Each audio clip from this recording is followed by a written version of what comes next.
This article describes the history of the Baltimore and its surrounding area in central Maryland since the establishment of settlements by European colonists in 1661. Native American settlement. The Baltimore area had been inhabited by Native Americans since at least the 10th millennium BC, when Paleo-Indians first settled in the region. One Paleo-Indian site and several Archaic period and Woodland period archaeological sites have been identified in Baltimore, including 4 from the late Woodland period. During the late Woodland period, the archaeological culture known as the Potomac Creek Complex resided in an area from Baltimore to the Rappahannock River in Virginia, primarily along the Potomac River downstream from the fall line. In the early 1600s, the immediate Baltimore vicinity was populated by Native Americans. The Baltimore County area northward was used as hunting grounds by the Susquehannock living in the lower Susquehanna River Valley, who controlled all of the upper tributaries of the Chesapeake but refrained from much contact with Powhatan in the Potomac region. Pressured by the Susquehannocks, the Piscataway tribe of Algonquians stayed well south of the Baltimore area and inhabited primarily the north bank of the Potomac River in what is now Charles and southern Prince George's south of the fall line, as depicted on John Smith's 1608 map, which faithfully maps settlements, mapped none in the Baltimore vicinity, while noting a dozen Patuxent River settlements that were under some degree of Piscataway suzerainty. In 1608, Captain John Smith traveled 210 miles from Jamestown to the uppermost Chesapeake Bay, leading the first European expedition to the Patapsco River, a word used by the Algonquin language natives who fished shellfish and hunted. The name Patapsco is derived from Potopieskayat, which translates to backwater or tide covered with froth in Algonquian dialect. A quarter century after John Smith's voyage, Lord Baltimore led 140 colonists on the merchantman the Ark to settle in North America. The colonists were initially frightened by the Piscataway in southern Maryland because of their body paint and war regalia, incorrectly assuming they wished to attack the fledgling colonial settlement. However, the chief of the Piscataway tribe was quick to grant the colonists permission to settle within Piscataway territory, and cordial relations were established between them and the Piscataway. European settlement. The County of Baltimore was erected around 1659 in the records of the General Assembly of Maryland, one of the earliest divisions of the Maryland colony into counties, when a warrant was issued to be served by the Sheriff of Baltimore County. The area constituting the modern city of Baltimore and its metropolitan area was settled by David Jones in 1661, his claim covering in the area known today as Harbor East on the east bank of the Jones Falls River, which flows south into Baltimore's Inner Harbor. The following year, shipwright Charles Gorsuch settled Whetstone Point, the present location of Fort McHenry. In 1665, the west side of the Jones Falls on the Inner Harbor was settled when 550 acres of land, thereafter named Cole's Harbor, was granted to Thomas Cole and later sold to David Jones in 1679. Old St. Paul's Parish of Baltimore County was one of the original 30 parishes designated for the colony. It included the County of Baltimore and the future Baltimore town, and was part of the established or State Church of England, also known as the Anglican Church. It was the first church built in the metro area, erected in 1692 on the Patapsco Neck Peninsula in southeastern Baltimore County, along the Colgate Creek which flowed into the Patapsco River. Jones's stepson James Todd resurveyed Cole's Harbor in 1696. The tract was renamed Todd's Range, which was then sold off in progressively smaller parcels, thereby forming the land that would become the town of Baltimore 30 years later. Another Baltimore existed on the Bush River as early as 1674. That first county seat of Baltimore County is known today as Old Baltimore. It was located on the Bush River on land that in 1773 became part of Harford County. In 1674, the General Assembly passed an act for erecting a courthouse and prison in each county within this province. The site of the courthouse and jail for Baltimore County was evidently Old Baltimore near the Bush River. In 1683, the General Assembly passed an act for advancement of trade to establish towns, ports, and places of trade within the province.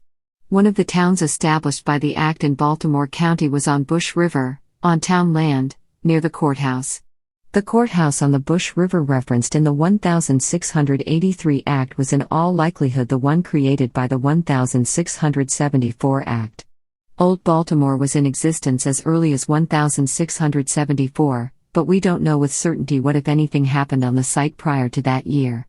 The exact location of Old Baltimore was lost for years. It was certain that the location was somewhere on the site of the present-day Aberdeen Proving Ground, a U.S. Army testing facility. In the 1990s, APG's Cultural Resource Management Program took up the task of finding Old Baltimore. The firm of R. Christopher Goodwin and Associates was contracted for the project. After Goodwin first performed historical and archival work, they coordinated their work with existing landscape features to locate the site of Old Baltimore.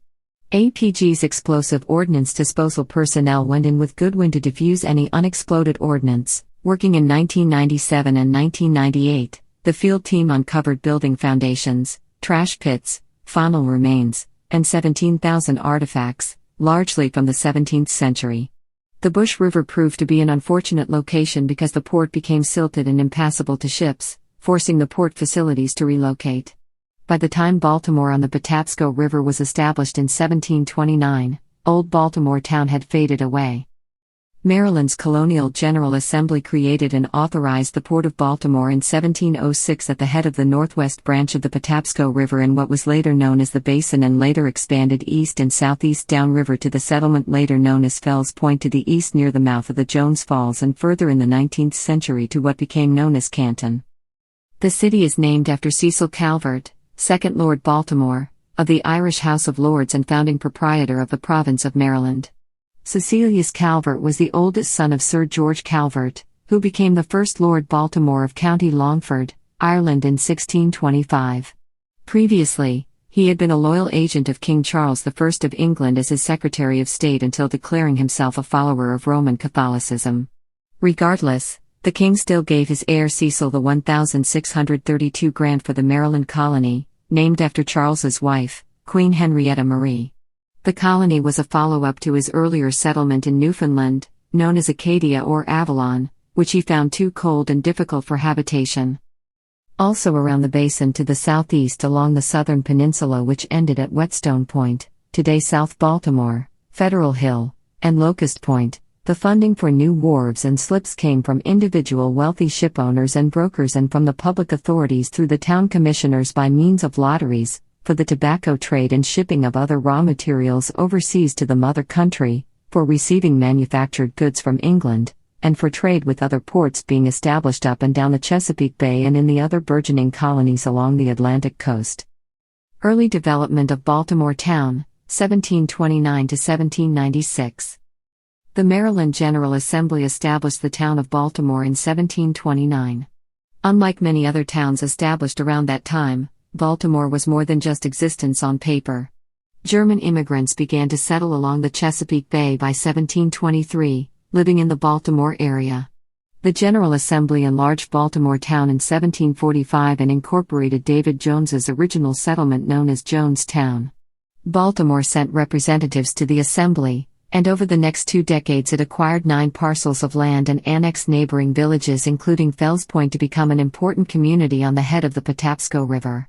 As the town grew, increasing numbers of German Lutheran immigrants established Zion Church in 1755, and later also a German Reformed congregation was organized as the first among the Protestants to be represented, which also attracted more of these Pennsylvania Dutch settlers to the region. Early German settlers also later established the German Society of Maryland in 1783 in order to foster the German language and German culture in Baltimore. Throughout the 18th century, Baltimore drained and filled in marshes, built canals around the falls and through the center of town, built bridges across the falls and annexed neighboring Jonestown to the northeast in 1745 and expanded southeastward towards the neighboring, bustling, shipbuilding port at Fells Point. It became by far the largest city in the Middle Atlantic colonies between Philadelphia and Charleston, South Carolina.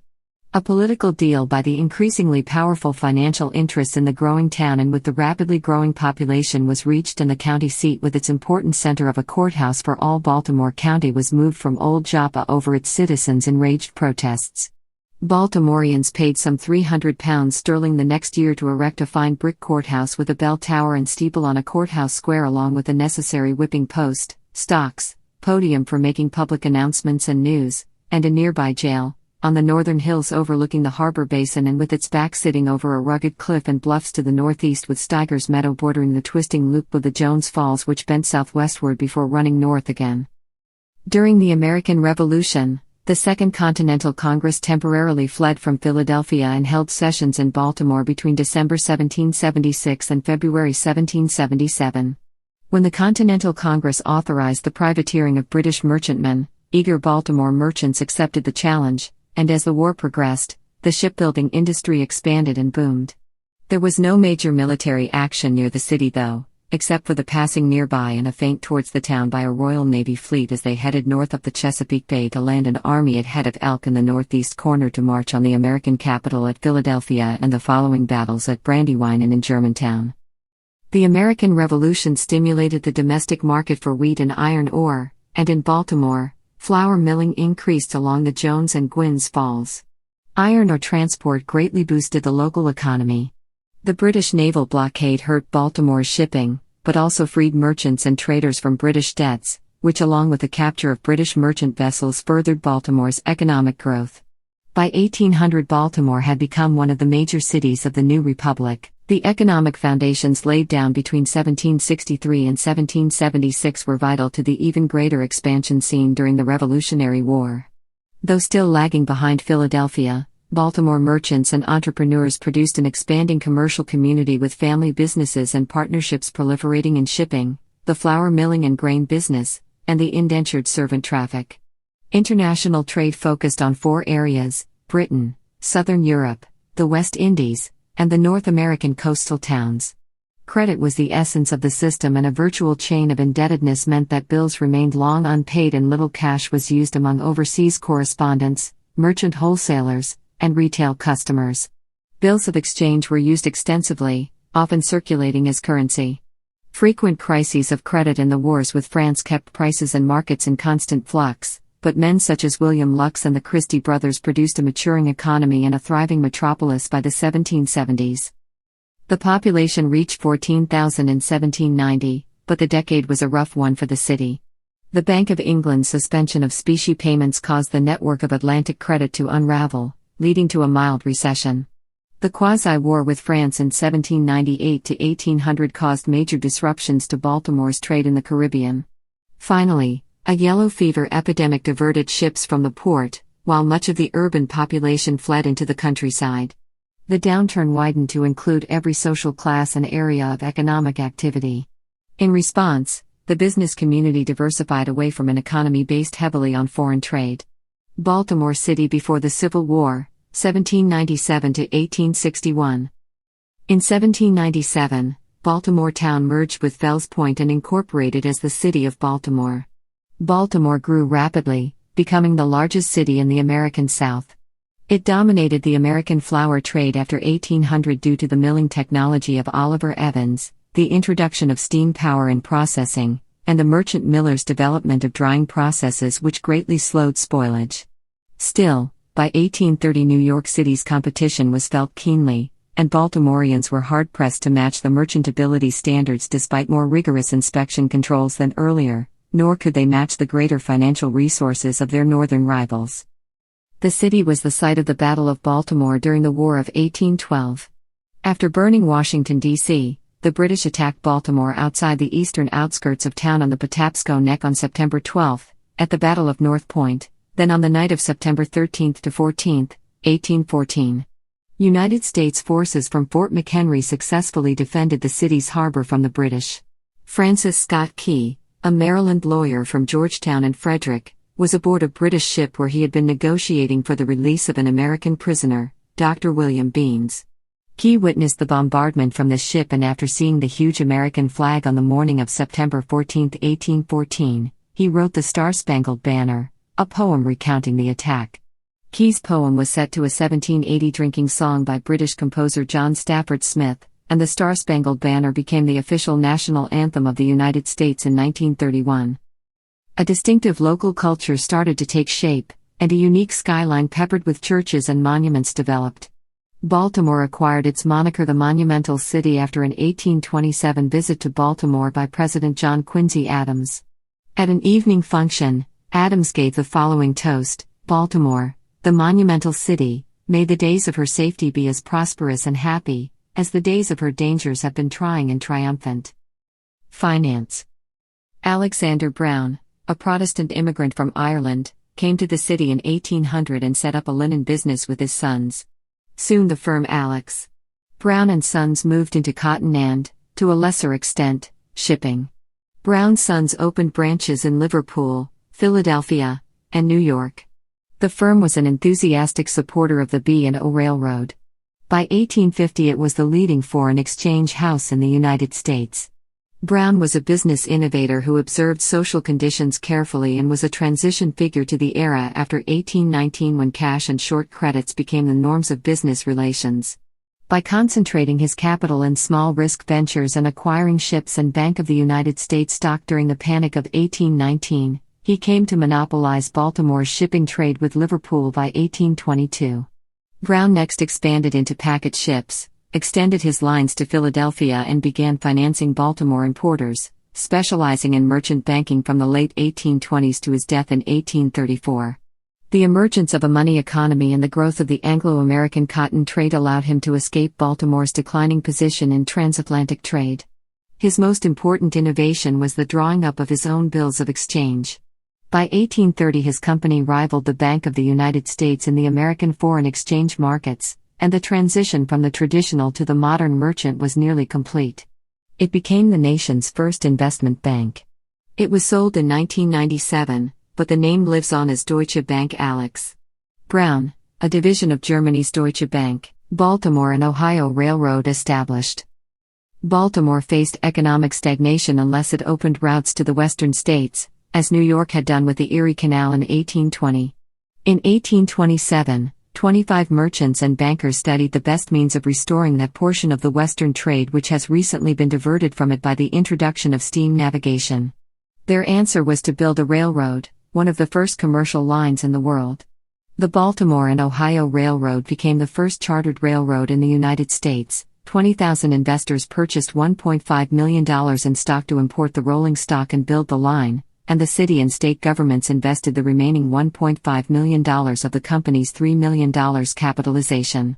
It was a commercial and financial success and invented many new managerial methods that became standard practice in railroading and modern business. The B&O became the first company to operate a locomotive built in America, with the Tom Thumb in 1829. It built the first passenger and freight station and was the first railroad that earned passenger revenues, and published a timetable. On December 24, 1852, it became the first rail line to reach the Ohio River from the eastern seaboard.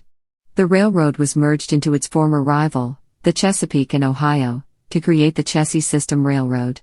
The Chessie System merged with the Seaboard System Railroad to create CSX in 1987, with the letter CSX referring to Chessie, Seaboard, and much more to come. Following the B&O start of regular operations in 1830, other railroads were built in the city. 27 In the early 1830s the Baltimore and Port Deposit Railroad began running trains in the Canton area, and later in the decade it reached Havre de Grace. 32 Also in the 1830s, the Baltimore and Susquehanna Railroad operated trains initially to Owings Mills, and later into Pennsylvania. 168 Both lines were later controlled by the Pennsylvania Railroad. In the mid-1850s the Western Maryland Railway began constructing a line to Westminster and points west, reaching Hagerstown in 1872. 38 The Baltimore-Washington Telegraph Line was established along a B&O route in 1843-44. Free and enslaved labor. From the late 18th century into the 1820s Baltimore was a city of transients, a fast-growing boom town attracting thousands of ex-slaves from the surrounding countryside. Slavery in Maryland declined steadily after the 1810s as the state's economy shifted away from plantation agriculture, as evangelicalism and a liberal manumission law encouraged slaveholders to free enslaved people held in bondage, and as other slaveholders practiced term slavery, registering deeds of manumission but postponing the actual date of freedom for a decade or more. Baltimore's shrinking population of enslaved people often lived and worked alongside the city's growing free black population as quasi-freedmen. With unskilled and semi-skilled employment readily available in the shipyards and related industries, little friction with white workers occurred. Despite the overall poverty of the city's free blacks, compared with the condition of those living in Philadelphia, Charleston, and New Orleans, Baltimore was a city of refuge, where enslaved and free blacks alike found an unusual amount of freedom. Churches, schools, and fraternal and benevolent associations provided a cushion against hardening white attitudes toward free people of color in the wake of Nat Turner's revolt in Virginia in 1831. But a flood of German and Irish immigrants swamped Baltimore's labor market after 1840, driving free blacks deeper into poverty. The Maryland Chemical Works of Baltimore used a mix of free labor, hired slave labor, and enslaved people held by the corporation to work in its factory. Since chemicals needed constant attention, the rapid turnover of free white labor encouraged the owner to use enslaved workers. While slave labor was about 20% cheaper, the company began to reduce its dependence on enslaved labor in 1829 when 2 slaves ran away and 1 died. The location of Baltimore in a border state created opportunities for enslaved people in the city to run away and find freedom in the North, as Frederick Douglass did. Therefore, slaveholders in Baltimore frequently turned to gradual manumission as a means to secure dependable and productive labor from slaves. In promising freedom after a fixed period of years, slaveholders intended to reduce the costs associated with lifetime servitude while providing slaves incentive for cooperation. Enslaved people tried to negotiate terms of manumission that were more advantageous, and the implicit threat of flight weighed significantly in slaveholders' calculations. The dramatic decrease in the enslaved population during 1850-60 indicates that slavery was no longer profitable in this city. Slaves were still used as expensive house servants. It was cheaper to hire a free worker by the day, with the option of dropping him or replacing him with a better worker, rather than run the expense of maintaining a slave month in and month out with little flexibility. On the eve of the Civil War, Baltimore had the largest free black community in the nation. About 15 schools for black people were operating, including Sabbath schools operated by Methodists, Presbyterians, and Quakers, along with several private academies. All black schools were self-sustaining, receiving no state or local government funds, and whites in Baltimore generally opposed educating the black population, continuing to tax black property holders to maintain schools from which black children were excluded by law. Baltimore's black community, nevertheless, was one of the largest and most divided in America due to this experience. Know-Nothing Party in Baltimore politics. Baltimore in the third-party system had 2-party competitive elections, with powerful bosses, carefully orchestrated political violence, and an emerging working-class consciousness at the polls. The fierce politics of the 1850s had galvanized the white workers, most of them German, who opposed slavery. The American Party emerged in the mid-1850s to represent Protestants and to counter the Democratic Party, which was increasingly controlled by Catholic Irish. When Baltimore erupted in violence at the time of President Abraham Lincoln's 1861 inauguration, for example, the pro-Union blood tubs that took to the streets were veterans of political rioting. The nativist American Party captured the Baltimore government in 1854. The party promoted modernization, including professionalizing police and fire departments, expanding the courts, and upgrading the water supply. The party used patronage and, especially, coercion and election day violence. Its armed gangs scared off Democratic voters, but the Irish and Germans fought back. Voters elected a congressman and governor nominated by the party during its short life. In 1860, the Democrat-controlled legislature took back the city police, the militia, patronage, and the electoral machinery, and prosecuted some know-nothings for electoral fraud. By 1861, the know-nothings had split over secession. Baltimore during and after the Civil War, 1861 to 1894. Baltimore plot. Because of fear of assassination while passing through Baltimore on the way to his inauguration, Lincoln separated from his family and traveled through Baltimore first, in the middle of the night. Whether the plot existed is disputed, but Lincoln and his security escort from the Pinkerton Agency believed that the danger could not be safely ignored. Civil War. The Civil War divided Baltimore and Maryland's residents. Much of the social and political elite favored the Confederacy, and indeed owned house slaves. In the 1860 election, the city's large German element voted not for Lincoln but for Southern Democrat John C. Breckinridge. They were less concerned with the abolition of slavery, an issue emphasized by Republicans, and much more with nativism, temperance, and religious beliefs, associated with the Know-Nothing Party and strongly opposed by the Democrats. However, the Germans hated slavery and supported the Union. When Union soldiers from the 6th Massachusetts Militia and some unarmed Pennsylvania state militia known as the Washington Brigade from Philadelphia with their band marched through the city at the start of the war, Confederate sympathizers attacked the troops, which led to the first bloodshed in the Civil War during the Baltimore Riot of 1861. 4 soldiers and 12 civilians were killed during the riot, which caused Union troops to later occupy Baltimore in May under General Benjamin F. Butler of Massachusetts. Maryland came under direct federal administration, in part, to prevent the state from seceding, until the end of the war in April 1865. When Massachusetts troops marched through the city on April 19, 1861, en route to Washington, D.C., a rebel mob attacked. 4 soldiers and 12 rioters were dead, and 36 soldiers and uncounted rioters had been injured. Governor Thomas Hicks realized action needed to be taken. He convened a special session of the General Assembly but moved its location to a site in Frederick, a distance from the secessionist groups. In doing this and by other actions, Hicks managed to neutralize the General Assembly to avoid Maryland's secession from the Union, becoming a hero in the eyes of the Unionists in the state. Meanwhile, pro-Confederate gangs burned the bridges connecting Baltimore and Washington to the north, and cut the telegraph lines. Lincoln sent in federal troops under General Ben Butler. They seized the city, imposed martial law, and arrested leading Confederate spokesmen. The prisoners were later released and the rail lines reopened, making Baltimore a major Union base during the war. African Americans after the Civil War. Maryland was not subject to Reconstruction, but the end of slavery meant heightened racial tensions as free blacks flocked to the city and many armed confrontations erupted between blacks and whites. Rural blacks who flocked to Baltimore created increased competition for skilled jobs and upset the pre-war relationship between free blacks and whites. As black migrants were relegated to unskilled work or no work at all, violent strikes erupted. Denied entry into the regular state militia, armed blacks formed militias of their own. In the midst of this change, white Baltimoreans interpreted black discontent as disrespect for law and order, which justified police repression. Baltimore had a larger population of African Americans than any northern city. The new Maryland State Constitution of 1864 ended slavery and provided for the education of all children, including blacks.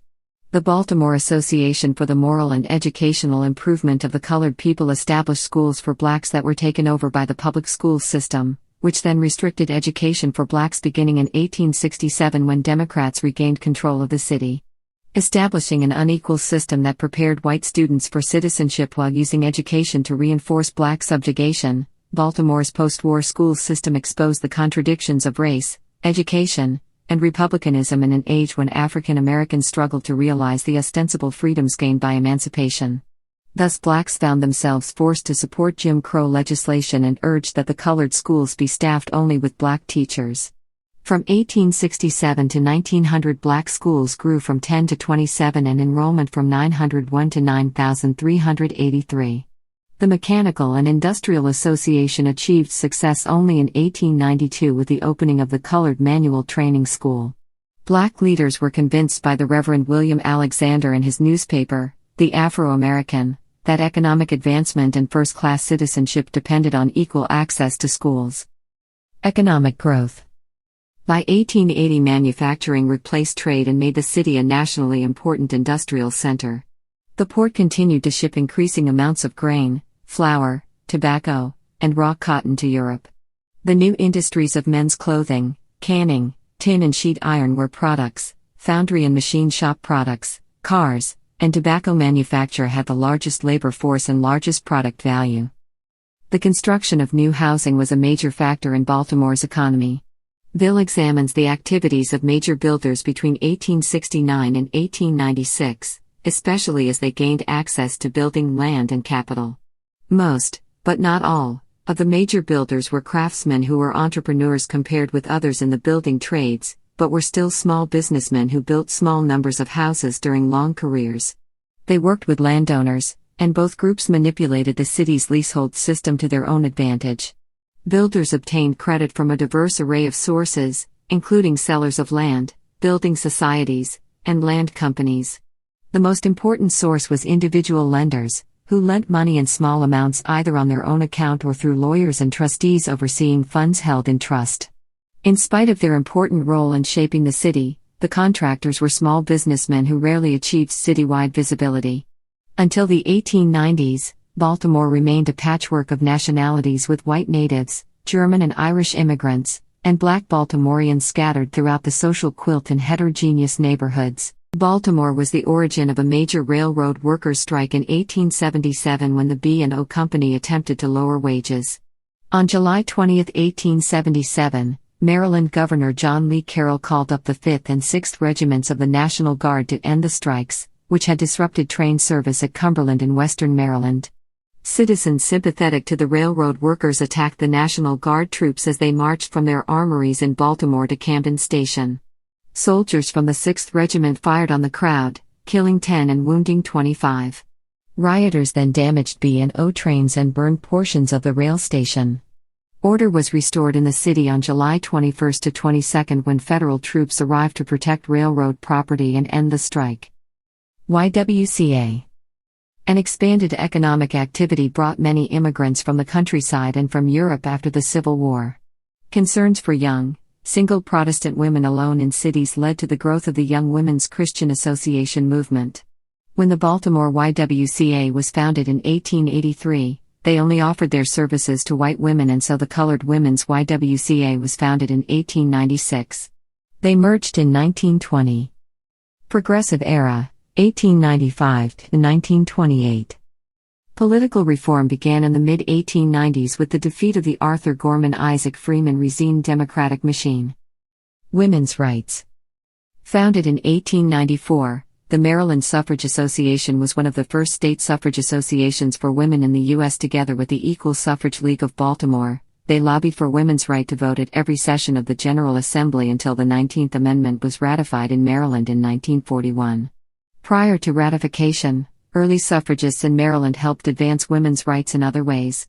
For example, Elizabeth King Ellicott, Martha Carey Thomas, Mary Garrett, Mary Gwynn, and Julia Rogers formed the Women's Fund Committee at the Johns Hopkins University and successfully negotiated that they would help raise money to build a new medical school on the condition that the school allows women to attend when it opened.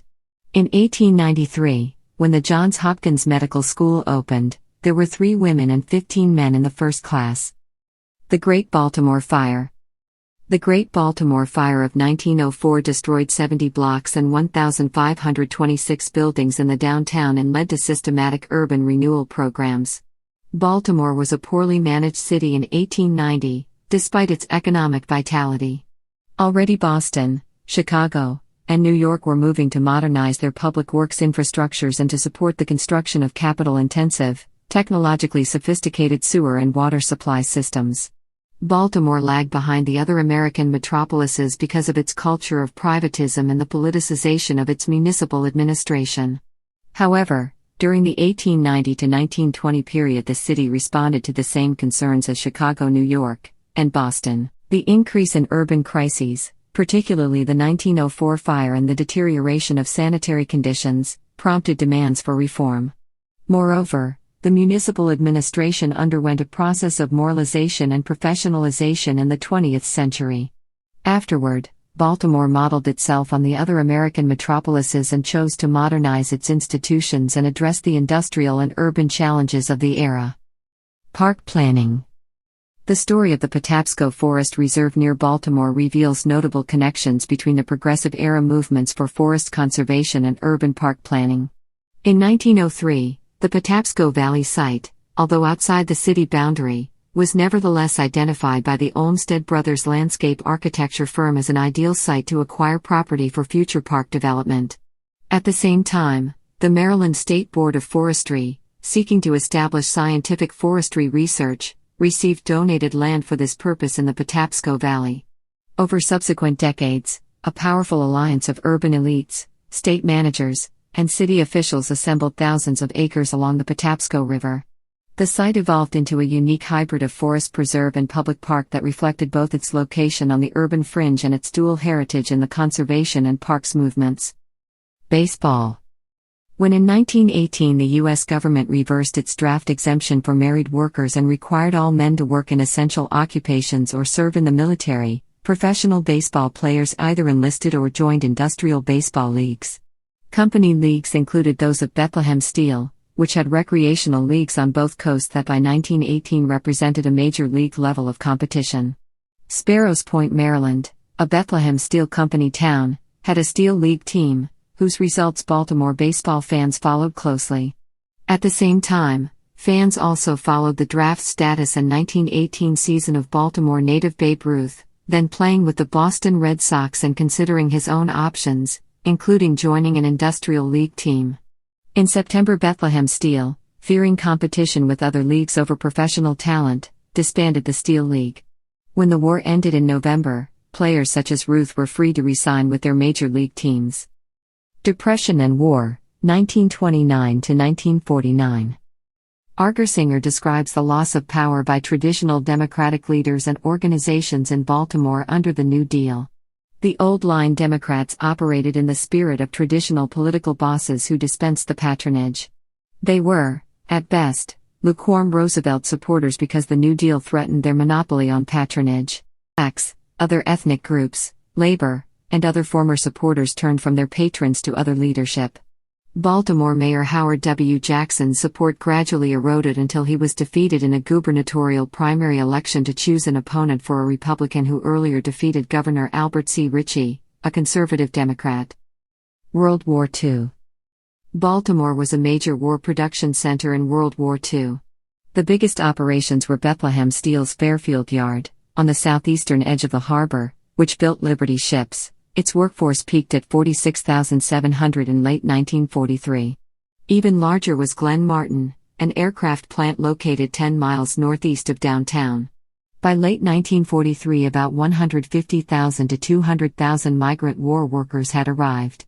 They were predominantly poor white Southerners. Most came from the hills of Virginia, North Carolina, West Virginia, Pennsylvania, Kentucky, South Carolina, and Tennessee. War mobilization brought federal pressure to unionize the workforce, and by 1941 the leftist CIO had organized most of Baltimore's large industries, while the more conservative AFL also gained many new members. By 1945, labor unions and ethnics had taken over local politics and liberal mayors enjoyed black as well as white support. The machine was led by Italian Catholic politicians such as Nancy Pelosi's father, Thomas D'Alessandro Jr., who was mayor in 1947-59, her brother, Thomas D'Alessandro III, was mayor from 1967 to 1971. Father John F. Cronin's early confrontations with communists in the World War II-era labor movement turned him into a leading anti-communist in the Catholic Church and the U.S. government during the Cold War. Father Cronin, then a prominent Catholic parish priest, saw a united labor movement as central to his moderate, reformist vision for Baltimore's social ills, and worked closely with anti-communist labor leaders. Cold War era. In 1950, the city's population topped out at 950,000 people, of whom 24% were black. Then the white movement to the suburbs began in earnest, and the population inside the city limits steadily declined and became proportionately more black. Schools. Integration of Baltimore's public schools at first went smoothly, as city elites suppressed working-class white complaints, as white families migrated to suburban school systems. By the 1970s, new problems had surfaced.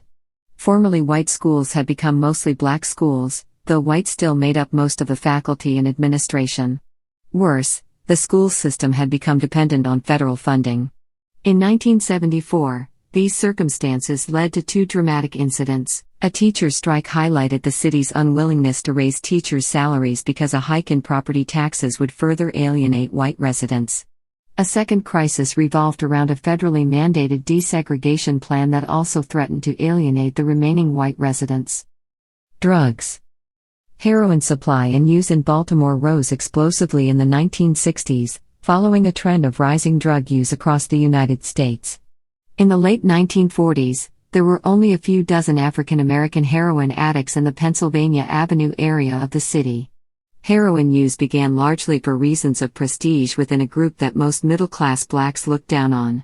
When the Baltimore police formed the three-man narcotics squad in 1951, there was only moderate profit in drug dealing and shoplifting was the addict's crime of choice. By the late 1950s, young whites were using the drug, and by 1960 there were over 1,000 heroin addicts in the police files. This figure doubled in the 1960s. A generation of profiteering young, violent black dealers took over in the 1960s as violence increased and the price of heroin skyrocketed. Increasing drug usage was the primary reason for burglaries rising tenfold and robberies rising 30-fold from 1950 to 1970. Soaring numbers of broken homes and Baltimore's declining economic status probably exacerbated the drug problem. Adolescents in suburban areas began using drugs in the late 1960s. Civil rights. In the 1930s and 1940s, the local chapter of the National Association for the Advancement of Colored People, the Black Churches, and the Afro-American Weekly newspaper took charge of organizing and publicizing demonstrations. There was no rioting. Reed's Drug Store in Baltimore was the site of one of the nation's earliest sit-ins in January 1955. When a handful of black students sat at the store's lunch counter for less than half an hour, it precipitated a wave of desegregation. In the late 1950s, Martin Luther King Jr. and his national civil rights movement inspired black ministers in Baltimore to mobilize their communities in opposition to local discrimination. The churches were instrumental in keeping lines of communication open between the geographically and politically divided middle class and poor blacks, a chasm that had widened since the end of World War II. Ministers formed a network across churches and denominations and did much of the face-to-face work of motivating people to organize and protest. In many cases, they also adopted King's theology of justice and freedom and altered their preaching styles. 1968 Unrest. Unrest in the black inner city exploded for 4 nights in April 1968, after news arrived of the assassination of the Reverend Martin Luther King Jr. in Memphis, Tennessee. Arson, looting, and attacks on police ended with 6 people dead, 700 injured, and 5,800 rioters arrested. About 1,000 businesses were ransacked or burned, especially liquor stores, supermarkets, furniture stores, and taverns. Many shops never reopened, leaving the burned-out districts permanently underserved by retail stores. Governor Spiro T. Agnew sent in 5,000 National Guardsmen and imposed an 11 p.m. curfew. That was not enough, so President Lyndon Johnson, at the governor's request, sent in 6,000 U.S. Army combat troops to finally regain control of the city. The episode was a stimulus for an exodus to the suburbs and a political backlash by white voters. Agnew's statement that evil men and not evil conditions caused the riots resonated with white ethnic urban voters, and Republican Richard Nixon selected Agnew as his vice presidential running mate that summer. Backlash. In the 1950s and 1960s, racial politics intensified in Baltimore, as in other cities. White Southerners came to Baltimore for factory jobs during World War II, permanently altering the city's political landscape. The new arrivals approved of the segregated system that had been in effect since the early 20th century. Working whites mobilized to prevent school integration after the Brown v. Board of Education decision of the Supreme Court in 1954. They believed that their interests were being sacrificed to those of black Americans. As working-class whites began to feel increasingly embattled in the face of federal intervention into local practices, many turned to the 1964 presidential primary campaign of George Wallace, who swept the white working-class vote. Durr explains the defection of white working-class voters in Baltimore to the Republican Party as being caused by their fears that the Democratic Party's desegregation policies posed a threat to their families, workplaces, and neighborhoods. Between 1950 and 1990, Baltimore's population declined by more than 200,000. The center of gravity has since shifted away from manufacturing and trade to service and knowledge industries, such as medicine and finance. Gentrification by well-educated newcomers has transformed the harbor area into an upscale tourist destination. 21st century. In January 2004, the historic Hippodrome Theater reopened after significant renovation as part of the France Merrick Performing Arts Center. The Reginald F. Lewis Museum of Maryland African American History and Culture opened in 2005 on the northeast corner of President Street and East Pratt Street, and the National Slavic Museum in Fells Point was established in 2012. On April 12, 2012, Johns Hopkins held a dedication ceremony to mark the completion of one of the United States' largest medical complexes, the Johns Hopkins Hospital in Baltimore, which features the Sheikh Zayed Cardiovascular and Critical Care Tower and the Charlotte R. Bloomberg Children's Center. The event, held at the entrance to the $1.1 billion 1.6 million square foot facility, honored the many donors including Sheikh Khalifa bin Zayed Al Nahyan, first President of the United Arab Emirates, and Michael Bloomberg. Maryland Star-Spangled 200 Celebration, Launched as the Star-Spangled Celebration and Crescendo Star-Spangled Spectacular Festivals, was a 3-year commemoration of the 200th anniversary of the War of 1812 and the penning of the Star-Spangled Banner.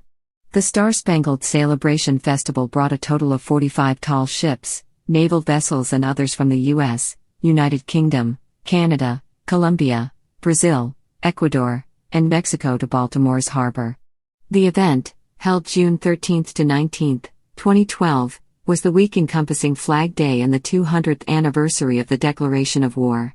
The Star-Spangled Spectacular was a 10-day free festival that celebrated the 200th anniversary of the United States national anthem from September 6 to 16, 2014. More than 30 naval vessels and tall ships from the United States, United Kingdom, Canada, Norway, Germany, Spain, and Turkey berthed at the Inner Harbor, Fells Point and North Locust Point.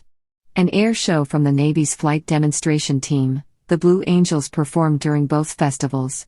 Special guests such as President Barack Obama, Vice President Joe Biden, and Secretary of the Navy Ray Mabus, were in attendance at Fort McHenry National Monument and Historic Shrine. During the course of the Star-Spangled 200 celebration, the city was showcased on 3 separate live television broadcasts. Visit Baltimore CEO, Tom Noonan, was quoted in the Baltimore Sun as calling the spectacular, the largest tourism event in our city's history. Over 1 million people visited Baltimore during both festivals.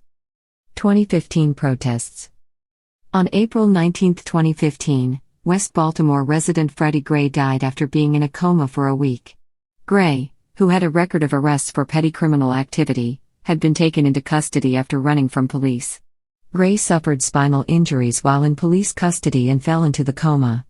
The cause of his injuries was disputed, with some claiming they were accidental, while others claiming they were the result of police brutality.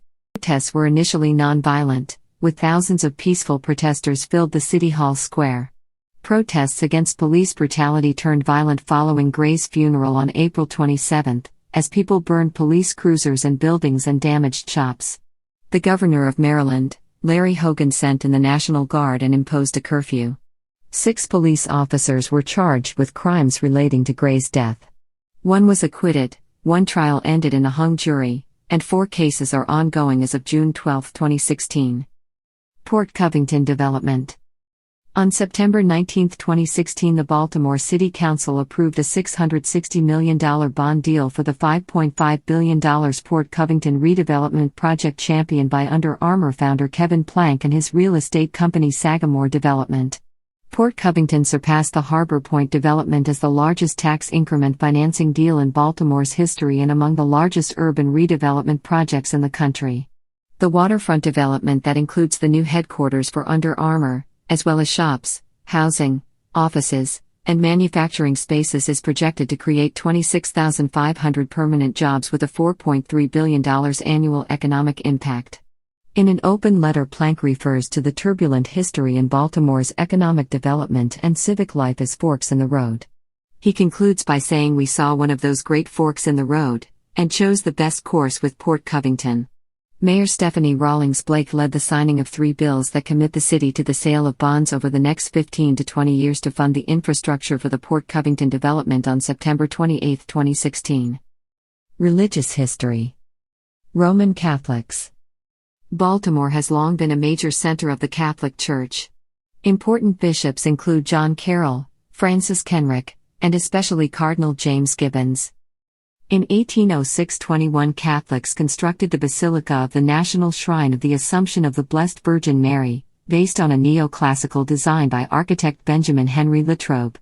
The church completed a $34 million restoration based on Latrobe's original plans in 2006.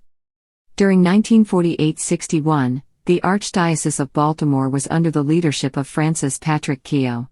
The Baltimore Church identified with the anti-communist and anti-pornography movements and with the expansion of Catholic institutions that addressed a myriad of social, economic, and educational issues.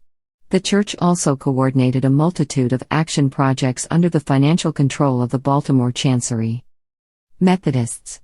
The Methodists were well received in Maryland in the 1760 to 1840 era, and Baltimore became an important center.